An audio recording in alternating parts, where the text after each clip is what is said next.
I don't know. Was there somebody else that was coming? Okay, are we good?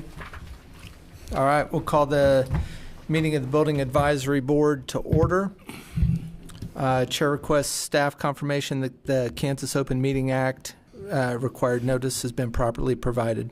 Yes, I can confirm that the packet was posted and the required notice was provided. Okay, roll call. Kevin Cool. Ryan White. Charles Renz. David Holmgren. Scott Kraus. Jim Reed. Ben Winholz. Okay, approval of minutes.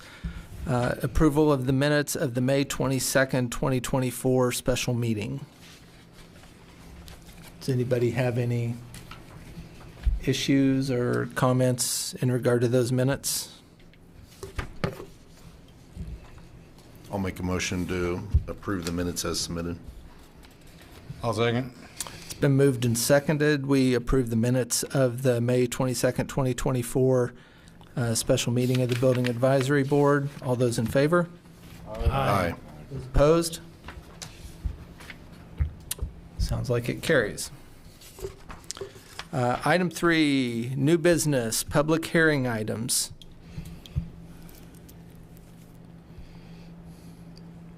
Oh, my. Okay, quasi-judicial matters. Let's see, we have item 3.1, appeal hearing for hearing request PMC 24-2 filed by Mitchell Christians, 657 South Phillips Avenue regarding violation notice 24-2852-TR.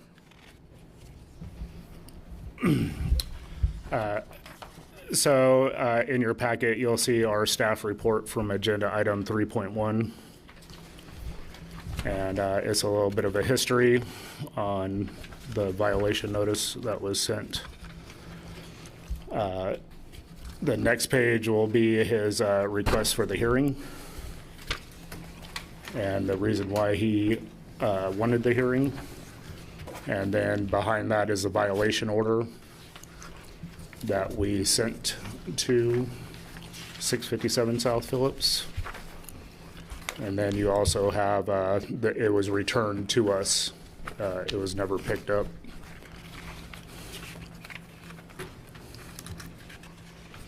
And then you'll also have a copy of our code, which backs up our violation notice.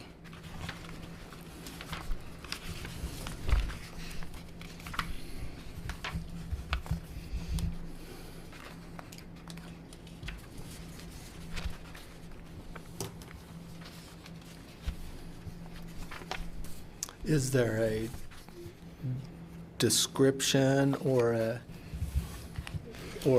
I guess?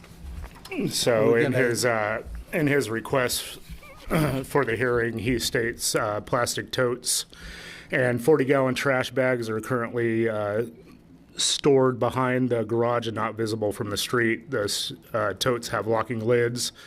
And the trash bags contain aluminum cans I've collected for the ultimate donation to a local church. Having these items stored there has been interpreted as a violation of the code.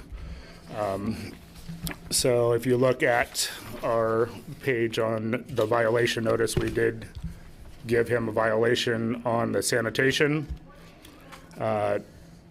The totes fall under item 10 of section 31-101.1 sanitation.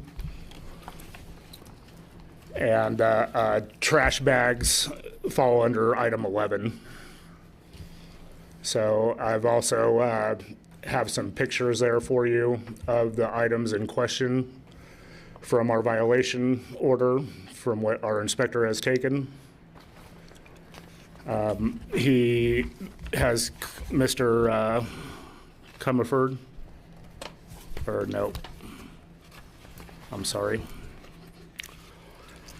Mr. Christians? Mr. Christians has stated that these totes are suitable for outdoor use.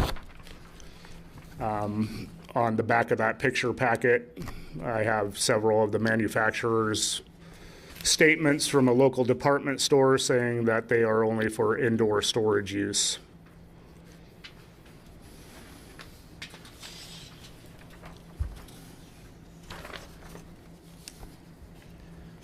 So what was the nature of the complaint? Was the complaint filed, had just an anonymous complaint, or there was just a complaint about? I believe our nuisance yard? property maintenance inspector was driving by and could see it from the street. It was originally in his driveway along the side of his house. He was asked to take care of it. He moved it to another location. I think it was in front of his garage, our property maintenance inspector said. He was told to move it again, or not move it, but to take care of it. And then he moved it behind his house, and that's when he was sent another violation order. Unfortunately, I do not have access to the previous violation orders because our data from our previous property maintenance software or property software has not migrated over yet. I do have the current violation notice because it was returned to us.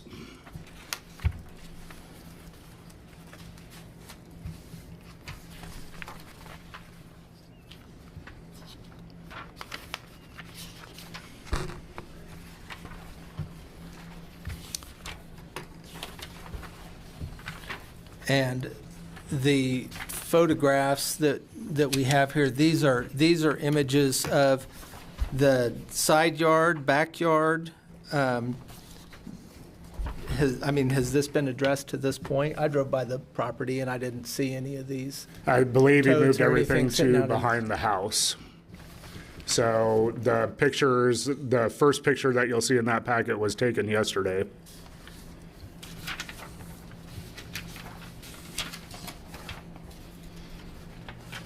So like I stated, he originally had it along the side of the house. There is a picture in there of that. He was asked to take care of it, remove it. He moved it to another point in his yard, from what I've been told from our property maintenance inspector. And then he was told to remove it from there, and then it got moved behind the house.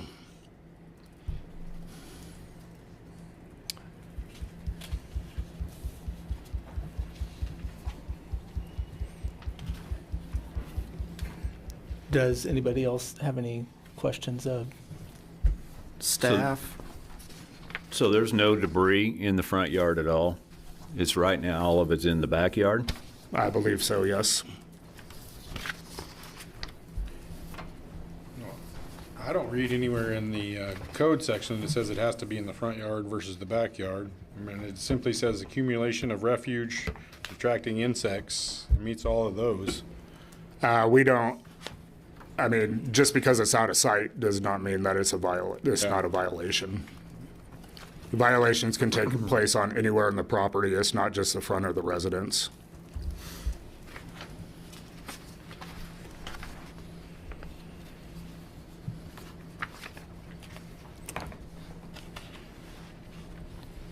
And then, okay, all right, is there any other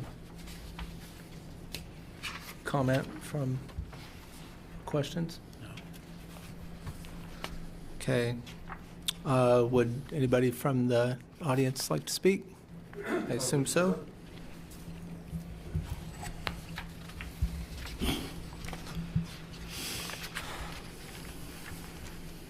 For the record, my name is Mitchell Christians, Christians. And what the gentleman for the city stated was almost accurate. When the first notice came in April, I had stored for approximately 3 years a series of translucent totes that held different items, artifacts that I had collected over the years. Obviously, upon their notice and how the inspector basically said, you know, if you move them, that'll take care of the problem, I did so. The totes you have those photos of are different totes that, after having consolidated the totes along the north side of the house, they're either, what's left of them are either back in the house, in the garage, or gone. The remaining totes are not translucent, they're opaque, which means you can't see into them and see their contents. And so they were placed not behind the house, but behind the detached garage that sits approximately 12 to 15 feet in front of the back property line. The photos you have of those totes and those boxes are in fact taken from the alley, and there's a vacant lot or property between the alley and the back of the property that I lease. And so basically, my cardiologist had decided some years ago that it would be helpful if I walked. And so obviously, I don't know how many of you might have seen me out there with the cappy with the walking stick. Around work, I'm referred to affectionately as Stick Man. But the bottom line is that in order to walk, something has to keep me interested, and thus I collect aluminum cans. Now, the city suggested that I take my aluminum cans each time I collect them down to have them recycled, but I'm not about to take 6 or 8 aluminum cans in just to have those few recycled. And so in order to make sense of it, they are stored in an opaque plastic bag. And there's a local minister here with one of the local churches who has in the past been willing and always is willing to go ahead and take when I have sufficient quantities down to have them recycled. And that's what the intent was here. And so in terms of being refuse, there's nothing there that was trash, as say. The aluminum cans contained in those bags were intended to be recycled, which does not make them refuse. There's been no description of any type of pests or pestilence, flies, rats, or anything attracted to those sacks because they're aluminum cans. And so I guess on the findings of this hearing, the only basis I would have after that would be, I guess, just leave the cans in the street, because if having them in an opaque bag behind my garage violates some kind of nuisance, obviously I'll avoid the nuisance.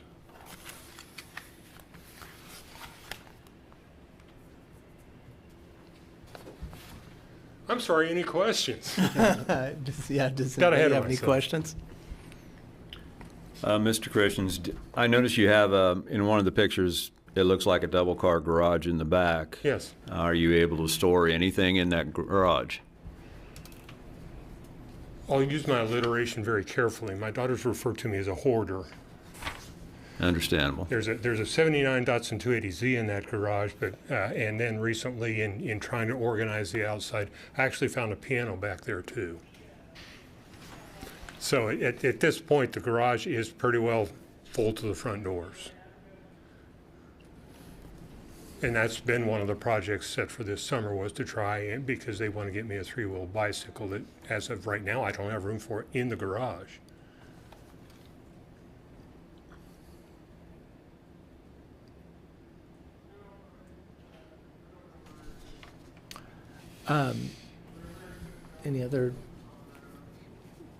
Any other questions? So just for clarity, the only thing that's stored outside in the tubs is aluminum cans? The aluminum cans are in the plastic bags. Okay.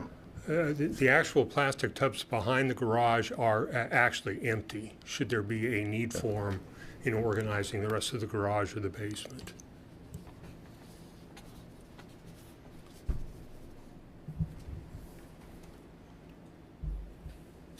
Okay. All right. All right, we'll open this up for discussion. Does anybody have any comment for the board?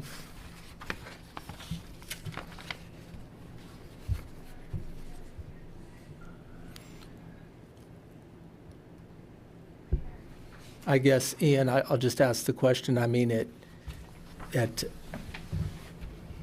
as far as the storage of totes and stuff like that on somebody's property, if they organize that and screen that, is that typically, is that accepted? I assume it's not necessarily the things that are stored or the way they're stored, but it's, I mean, I guess it's how they're stored, how they're screened from public, how neat they're maintained, that type of thing. Does the city have, is there something that the city has in mind that they would expect to see be done here as opposed to disappearing? So the totes are not designed for outdoor use or storage.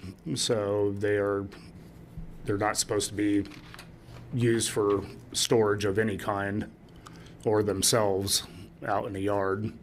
The trash bags, I mean, it doesn't matter if there's aluminum cans in them or gold bars. They're trash bags, they're full of rubbish. They meet the definition of rubbish by our definition in the code, which is also in your packet. And they need to be stored in approved receptacles, such as a big garbage can that's made for outdoor use. Him throwing bags of aluminum cans out into his yard or behind his shed or behind his garage is no different than throwing food waste or animal carcasses or anything else out there. It all meets the definition of rubbish. So Okay. it's not that he can't store stuff outside. He just needs to put it in approved receptacles. And the totes that he has are not made for outdoor use, as you can see by the information that I provided you on the totes. And bags of trash are just not acceptable to be thrown out in the yard, not in an approved receptacle. Okay. And you said these photographs were from yesterday? The first ones, the full page ones. Okay. This smaller one here is, That's from a previous inspection, yes. That's the ones that show him along the side of his house are from the first inspection. He was told to remove them, not move them. so those are just behind the garage now. Yeah. So this picture here was taken yesterday.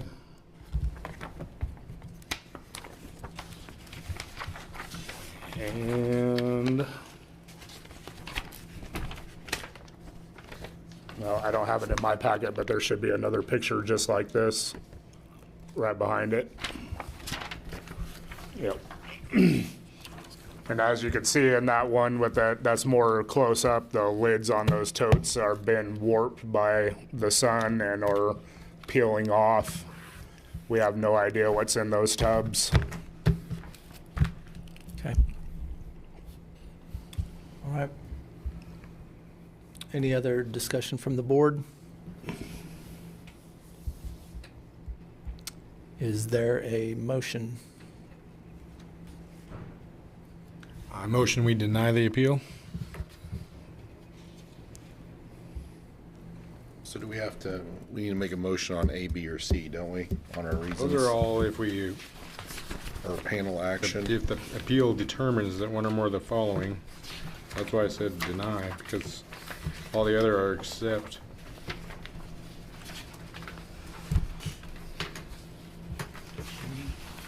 Okay.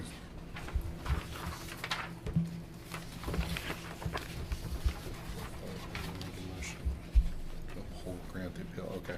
All right, I understand.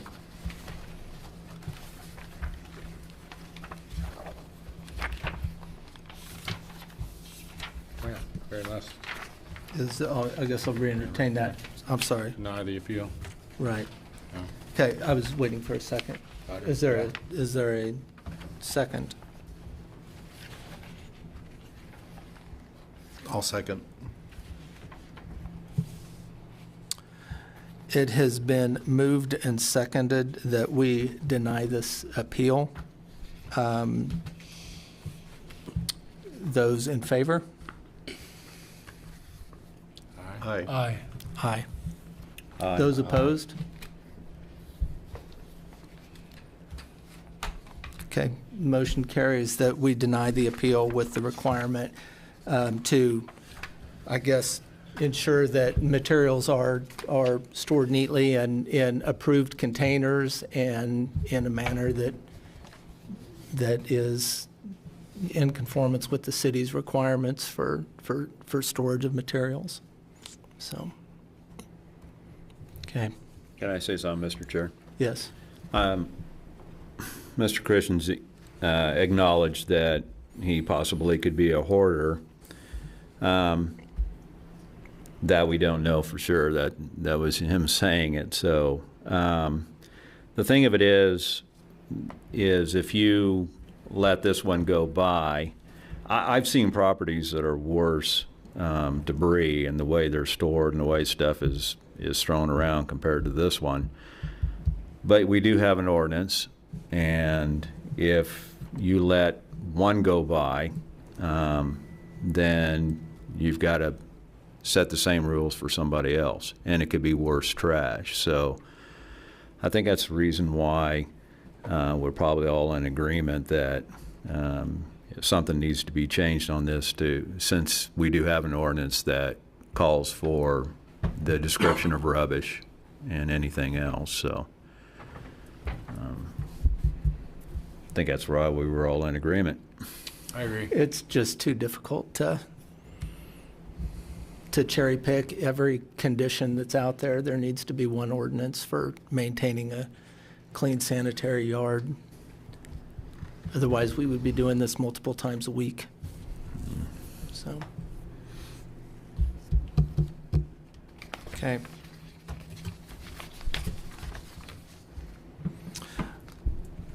All right, any legislative matters?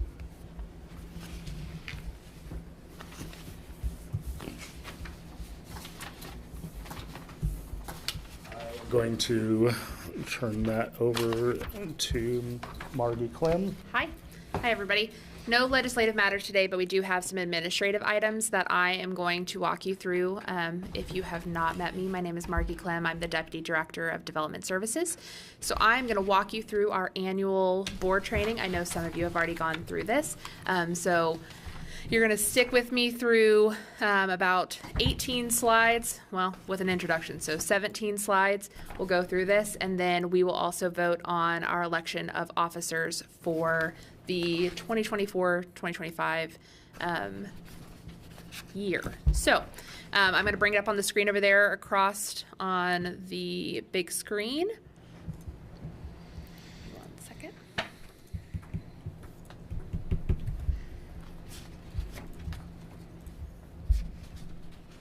Let's see if I can switch my slides.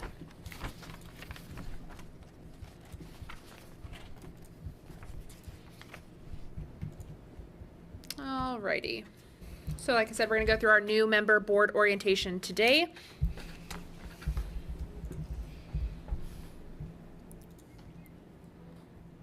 And let me just move some stuff around. Okay, so today we're going to go through some staff introductions, organizational review, just so you have some background information on the city, as well as conduct and expectations, responsibilities, ethic policy, COMA and CORA, as well as parliamentary procedure. So, staff introductions, I've introduced myself. I hope that you all know Daisy. Daisy Miller-Wells is our development coordinator. She will be your clerk for this board as well as 4 of our other boards upstairs with planning and zoning. So if you need anything, or if you're going to be gone, or like maybe you're sick, you have a medical procedure, you are going to go on vacation and you're going to be gone for a couple weeks, please let Daisy know in advance. Then she won't call you and ask if you're going to be at the meeting that day or the next day. So if you just keep in touch with Daisy, she will make sure that she has it on her calendar of when you will be here and when you won't be here. Feel free to let her know at any time. Mr. Ian, do you want to introduce yourself? My name is Ian Tinsley. I am the assistant building official. You won't be dealing with me a whole lot except for when Mr. Sean Homan, the building official, is not here, which he is not here this week, and that is why I am here. Thank you very much. Mr. Homan will be at the next one, and if he has not met you, he will meet you next meeting. So for organizational review for the City of Salina, we do have a number of departments. They are over on the left-hand side of the slide. So we have Arts and Humanities, our City Manager's Office, Computer Technology, Community and Development Services, which we all are a part of, Finance and Administration, Fire Department, Human Resources, Municipal Court, Parks and Recreation, Police Department, Public Works, and Utilities.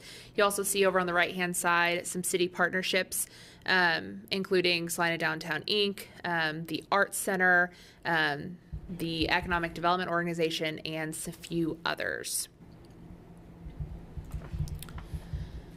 City of Salina does have a number of boards and commissions that all report up to our city commission. So some are advisory boards and some are actually commissions that make decisions.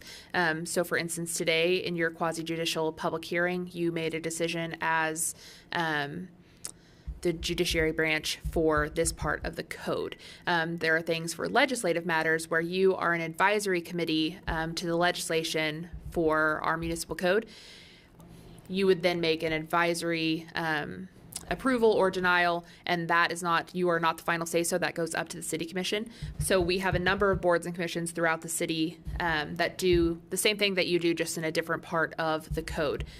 We are going to talk about a few that our department goes through just so that you have an idea of which boards and commissions are ours, but this is the full list of all the boards and commissions.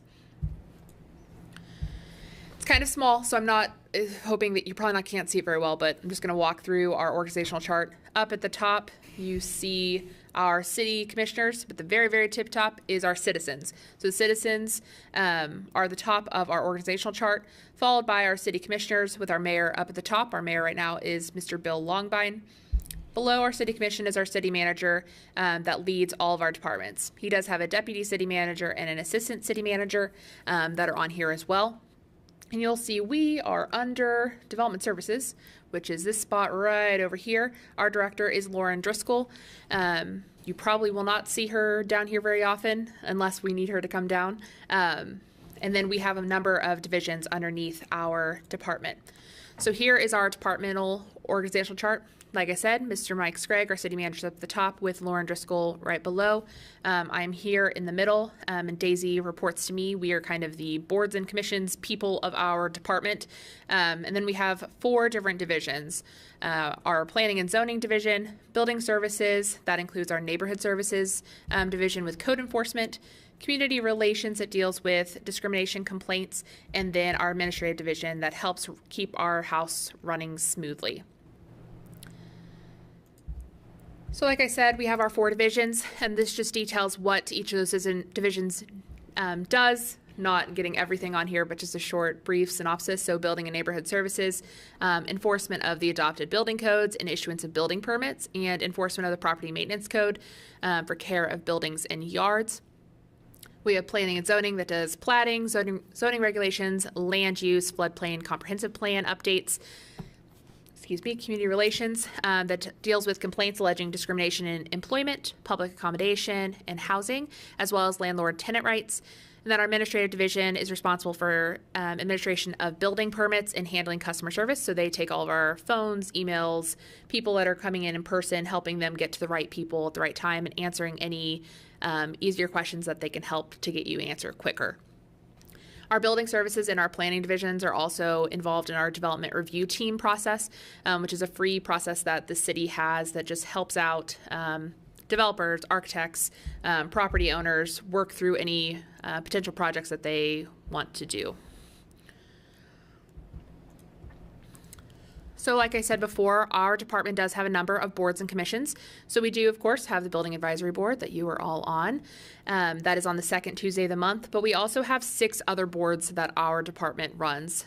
2 in our Community Relations Division, the Accessibility Advisory Board and the Human Relations Commission, and then 4 over in our Planning and Zoning. So we have our Board of Zoning Appeals, our Design Review Board, our Heritage Commission, and our Planning Commission.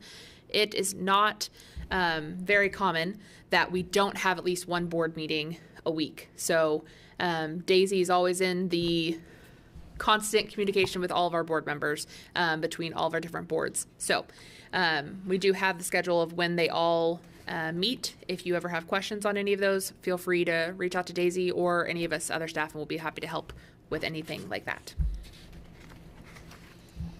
Okay, I know I ran through that part pretty quickly. Any questions on any of the stuff that we've talked about so far?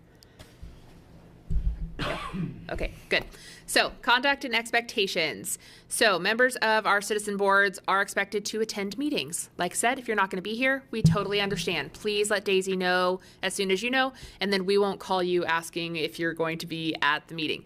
And also, feel free to just respond right to her email when she sends you a packet and say, I'll be there. She's happy to then not bug you again. Attendance records are monitored by staff, and if a member misses 3 meetings in a row, or attendance drops below 66%, the mayor is notified and we work through an improvement plan. Typically, we're asking you before that. We're going, hey, saw that you're not here. Is there a reason? Should we work? Do you need to be on the board anymore? Sometimes people's schedules change. Sometimes people have baseball games for their kids and it's always on a Tuesday and they just can't make it to board meetings. Just let us know. Let's work through it together. As long as we're being communicative, that is what we need for all of you. All boards must follow the rules and procedures for conducting boards and commissions, which is incorporated in your citizen volunteer board document packet that you get every year. Daisy, did they all get those this year? Yes. Okay. If anybody wants a paper copy and needs to sign off on anything, feel free to stop by with Daisy after the meeting. She's got those there, and we can send you those all electronically again if you need it, just for your files. Okay? During meetings, this first one is really before the meeting, but please read your packets prior to the meeting. Usually they're not very long for Building Advisory Board packets. You will have a pretty big packet here coming soon with our code updates that we're going through. But please look those over just so we know that we're doing right and we're getting everything accurate. When you're up on the dais, please limit the use of electronic communication devices, aka cell phones. If you need to take a call, understood. Go ahead and answer and scoot around and away. We just say that so you're not, we'll get into it in a little bit, but like texting each other about an item and not talking amongst yourselves. We want everybody to have the same information across the board. Please listen, ask questions, be a board member that's engaged, and then be independent and informed and when you're making decisions. As I said, responsibilities, board members, just attend, listen, engage, and ask questions as needed. You don't have any youth liaisons on the board, so we don't need to go through them. Some of our boards do have youth members that are non-acting members, so they don't actually vote on the items, but they come and just, it's something to put on their resume and get involved with the community. Sometimes we have applicants, or sometimes we have people that are appealing a decision, like we did today. So that is when we might have an applicant that comes before the board. They are here to ask questions and provide details about their complaint or their application. The public can participate in specific public hearing items, like today. We didn't have anybody else, but we could have had another member of the public, or during public forum if we happen to have anyone during our public forum session.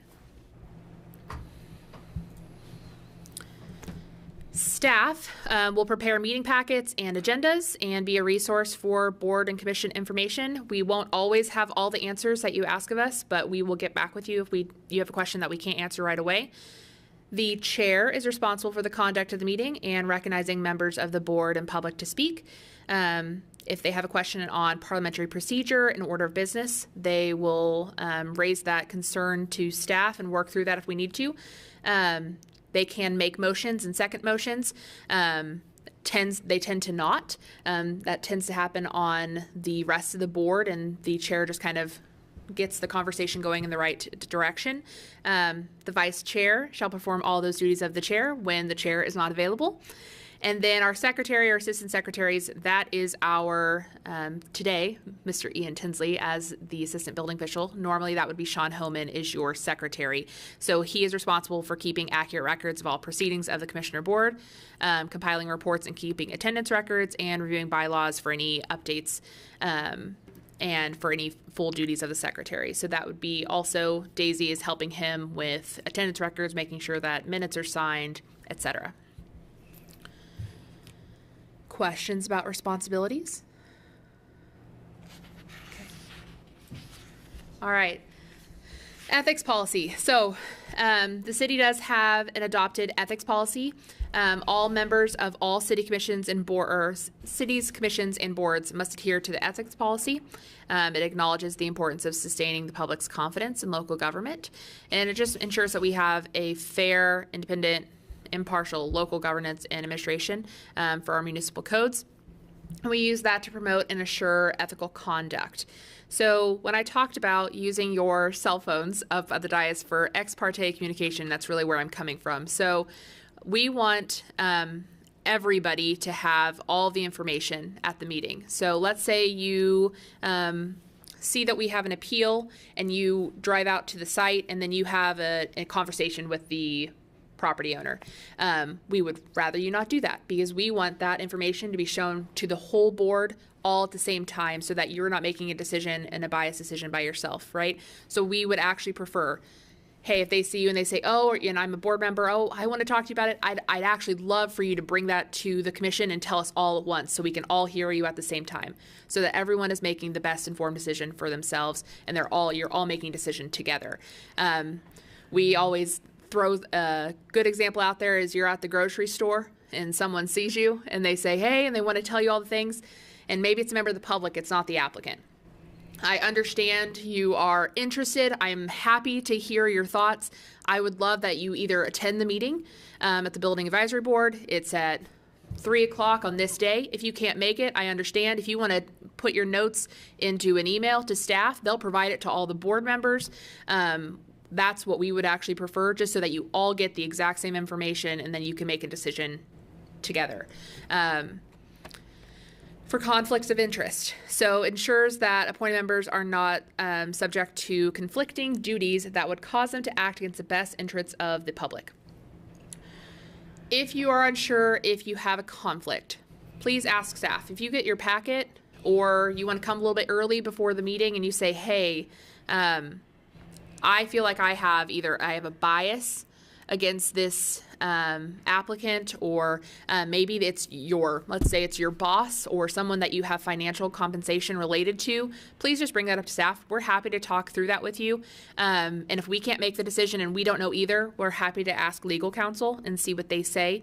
One of the biggest reasons for conflict of interest is, and the easiest one is if you're going to gain anything financially from making that decision, right? So there was a planning commissioner a couple years ago that his wife worked for Blue Beacon, and there was an item for Blue Beacon, and he said, I know I probably could make an unbiased decision, but if I say yes, it might look bad that I said yes, and maybe my wife benefited from that, which then benefited us financially. So he recused himself from that decision. Please just bring up if you have anything with a conflict of interest. We're happy to talk about it. You don't have to bring it up right at the dais. You can come talk to us beforehand, and then once we have talked through that and you want to recuse yourself, or if you say, hey, we've talked through it, I don't think I actually have a conflict of interest, but I want to tell the board and say it into the record that I have this connection of somehow to the applicant, but I can make an unbiased decision. I don't believe I have a conflict of interest. You can go that route too, but just it's better to ask and talk about it, just so that we're making sure that we are being very fair to the applicant, to the public, etc. Okay. The ethics policy is included in that packet. And we'll probably just, after we get done with this meeting, we'll go ahead and send that electronic file to everybody again, just so that you all have it one more time. Okay, Kansas Open Meetings Act. So at the beginning of every meeting, the chair always asks for confirmation that Kansas Open Meeting Act required notice has been provided. That is the Kansas Open Meeting Act, or KOMA, as we would call it. It's a law that guarantees anyone the right to observe governmental policymakers that make the decisions affecting the lives of our citizens. So all of our board and commission meetings are subject to KOMA, and we have to make sure that anytime we are holding a public meeting or holding a meeting of our board or commission, that we are actually saying we're holding a meeting.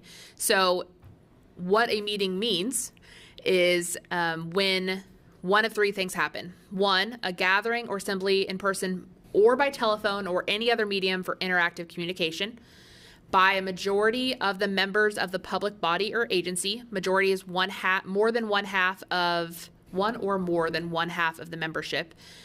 So our board is currently at 10. So anything of 6 would be our number for a quorum. And discussion of business or affairs of that public body or agency. So you might notice, you might have not, but you might have noticed that Daisy, when she sends out our packet information, she blind copies all of you.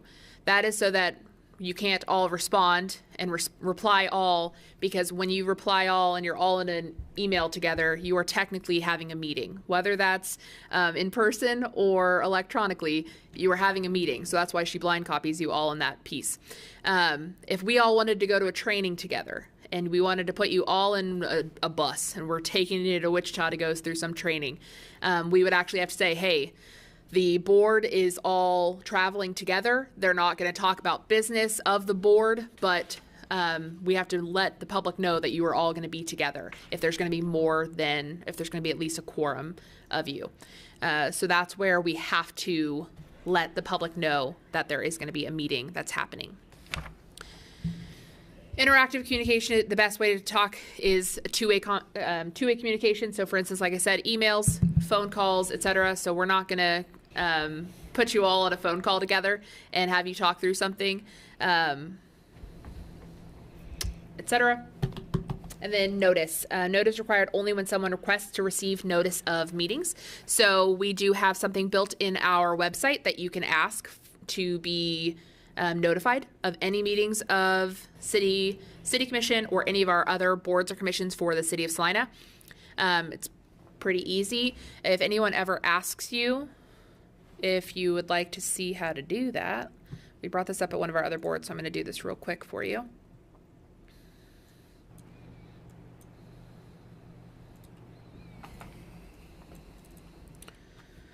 So if you go to the City of Salina website and you say, I want to, I believe.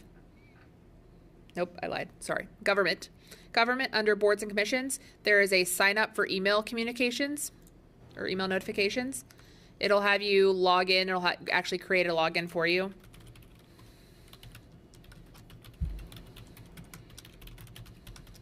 I think that's my password. Nope. Daisy. Maybe? Okay, sorry. When you go on to that section and you say that you want to sign up for email notifications, what I'll do is have you create a login if you haven't already, and then there'll be a full list of all the boards and commissions, and then you can just check the little boxes and say that those are the ones that you want to be notified of, and then you'll receive any of those emails when they have a packet posted.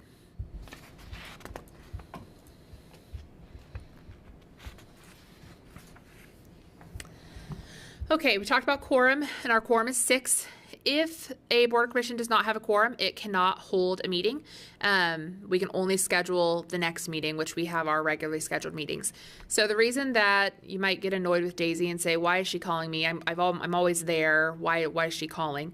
The reason we call in advance is that if we happen to know a couple hours early that we're not going to have a quorum, we'll let you know so that you don't drive to the city county building, walk on in, and then be like, well, where's everybody at? Or, oh, we only have 3 members. And so we try to establish a quorum and make sure we have one before we have you all get to the building. So that is why if you don't respond, she might call or email you and say, hey, just checking in, seeing if you're going to be there, just so that we can make sure that we're not wasting your time and staff's time by coming down here. So that is why we're always asking. We do have some different types of meetings. Study sessions doesn't happen very often for this board, but if you ever did want to have a study session about a certain topic, those are non-voting sessions. They still require notice, and they're still open to the public. Regular meetings are held on our regularly scheduled second Tuesday of the month here in room 107. Annual meetings, that is technically today for you all. We're going to do the annual meeting and hold our election of officers.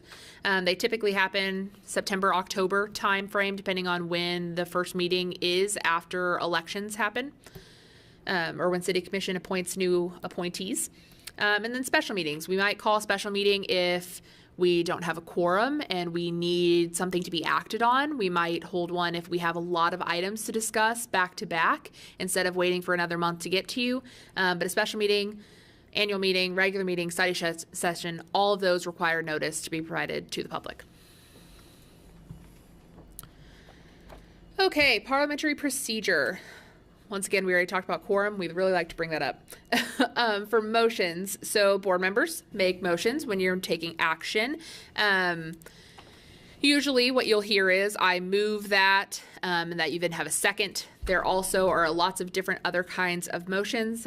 Debate motions are not super typical for us. We do have subsidiary motions, which maybe you are going to amend. So you made a motion, someone seconded, and then discussion gets brought up and you want to amend your motion. I move to amend the motion by whichever you need to amend it for.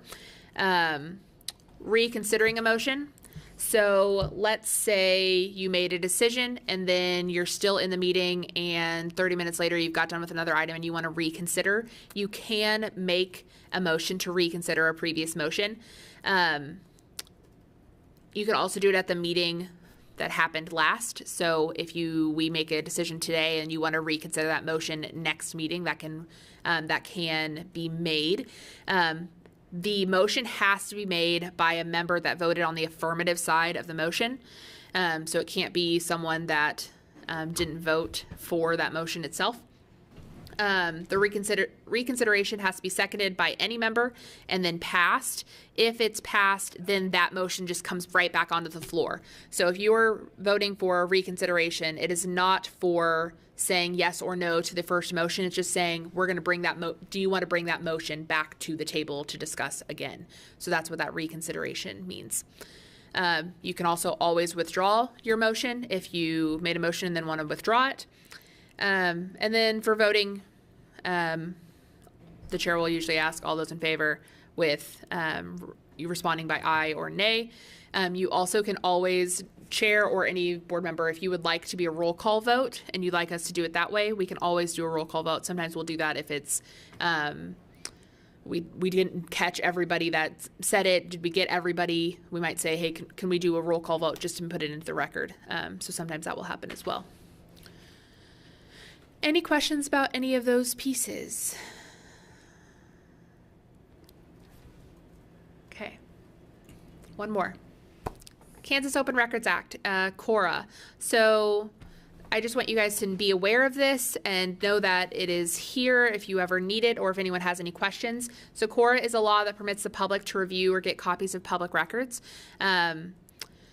So if someone ever wants to put in a public record request, they can do that with a couple different ways. So our city clerk's office is the main person for the open public records.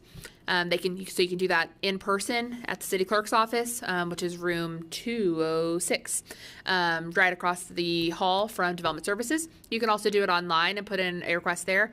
Upon submission of a request, that request will either be fulfilled in 3 days or at least notified of why it's going to take extra time. A Citizen's Guide to Open Government is included, and that talks about CORA as well, and that'll be included in that packet that we're going to send after the meeting. Any questions for me? Okay, awesome. Okay, I'm going to lead you through election of officers while I'm at it, just so we can get that going. So that is item 3.3, and is at the end of your packet. Not quite the last page, but the second to last page. Like I said, the meeting in September is generally the annual business meeting of the Building Advisory Board. We do have 10 members. Those members are listed. We have 2 new members. Welcome. First item of business for that board election is election of chair and then vice chair. Charles Renz currently serves as your chair. With the exception of new appointees, all current members of the commission are eligible for the position of chair. That follows the same for our vice chair. Mark Frazier is currently the vice chair, and he is eligible, and so is everybody else, as long as not a new appointee. We will let you guys be here for a year, and then we'll let you put your name in the hat if you'd like to be the chair or the vice chair. So for item number 1, we're going to go ahead and elect a chair. So I will open up the floor to nominations for the chair position for the Building Advisory Board.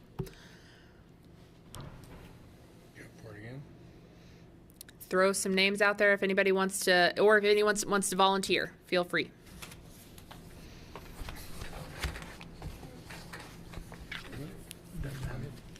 I nominate Charles Renz. Okay. Is there any other nominations? Also, Greg Nichols is online and he says Charles chair. So, Dubious on it. Any other nominations? All right. Nominations will cease. All those in favor of Charles Renz being the chair for 2025, please say aye. Aye. Any opposed? All right. Charles Renz, you will continue to be the chair for the Building Advisory Board. Thank you, Greg, for saying aye. It's on the little chat. All right, so let's work through a vice chair. Mr. Frazier is not here, but that does not mean that we cannot continue to elect him as the vice chair since he's gone. But I will open up the floor to nominations for vice chair.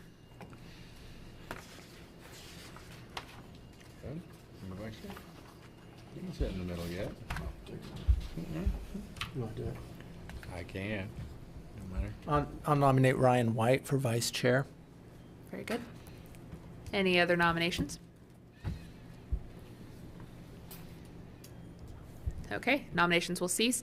All those in favor of electing Ryan White as the vice chair for the Building Advisory Board, please say aye. Aye. Aye. Any opposed? Perfect. Thank you so much. And thank you, Greg, again. All right, Ryan White, you are our vice chair for the Building Advisory Board, and that will conclude our legislative items for today.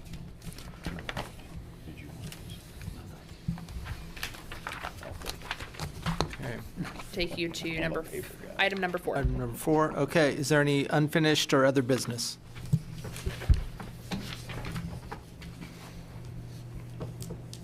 Nothing from staff. Okay, public forum. Do we?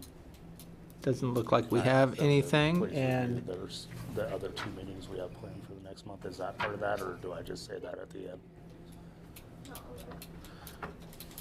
So Daisy does have a couple of meetings that she's trying to schedule for the next couple of months.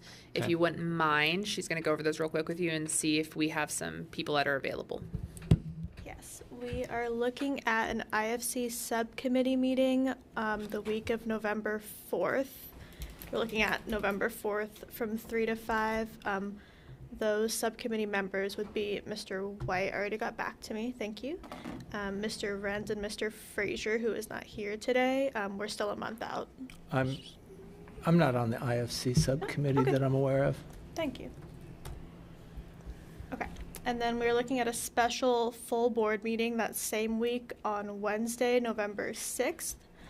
This room is already reserved, so just let me know if you can make that. There is a regular meeting the week directly afterwards, and it is likely that that would be canceled. We're just trying to get ahead of schedule for IBC code updates.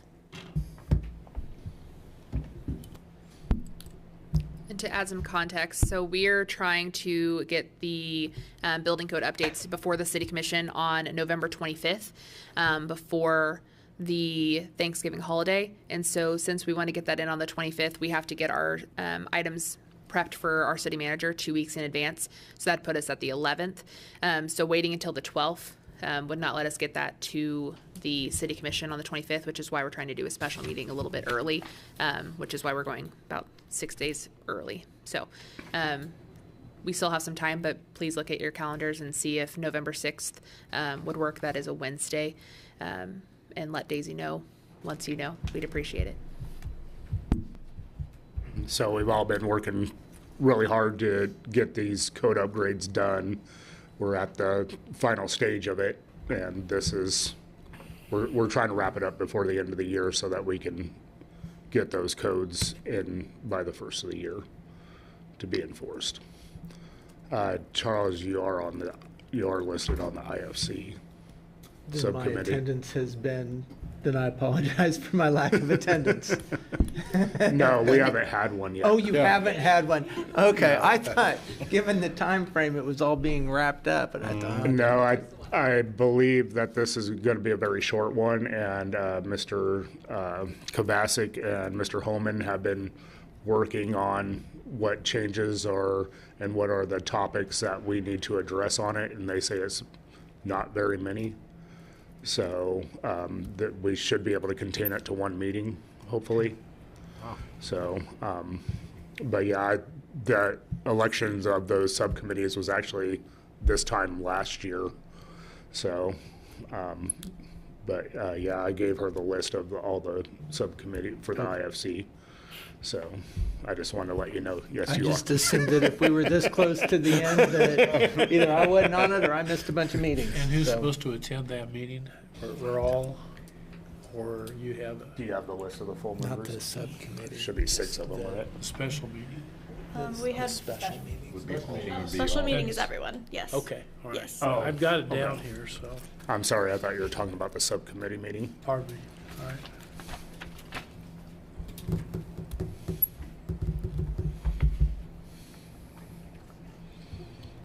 I think that's all we had. That's all we had. Okay. All right. No other public forum. Is there a motion to adjourn? I motion for adjournment. I'll second. It's been moved and seconded. We adjourn. Those in favor? Aye. Aye. Those opposed?